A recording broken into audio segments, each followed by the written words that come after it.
In the next couple of days, we're going to be closely watching Tropical Storm Rafael. And again, as I've been trying to really emphasize, the Gulf of Mexico is not the Gulf environment of August, September, early October. In November, conditions are much more hostile to tropical systems. Now, in the Caribbean, much more hospitable. And that's why we are anticipating that it will get better organized. You can clearly see that circulation and thunderstorms trying to wrap around. Now, that is anticipated, and we will likely see this become a hurricane maybe later tomorrow night or early into Wednesday per the official forecast. And the models in the short term are in pretty good agreement with the path and the strengthening.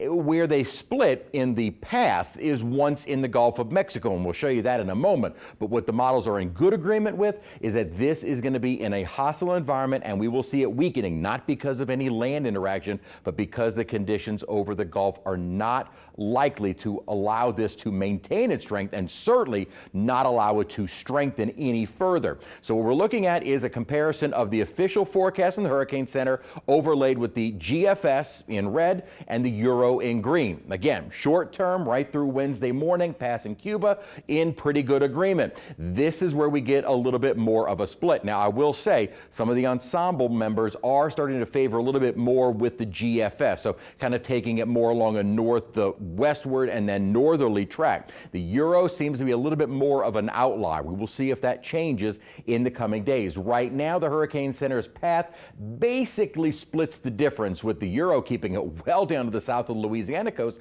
and as of right now, the GFS actually keeping it to our east, which would keep us on the drier side. Here's the difference in thinking. The GFS is moving faster, which means this upper high to the east doesn't have time to build into the Gulf and allows the storm to kind of take that path more toward the central Gulf Coast.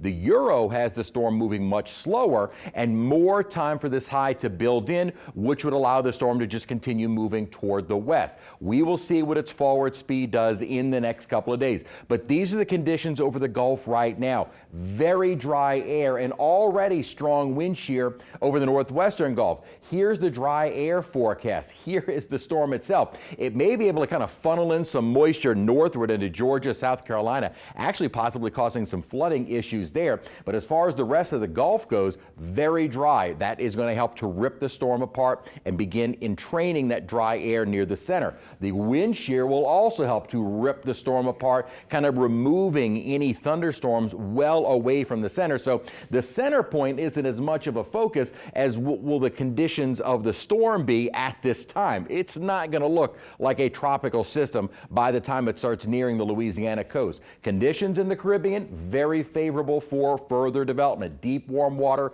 low wind shear, stronger wind shear, shallow warm water over the Gulf of Mexico. Again, not too concerned about a tropical system threatening in November.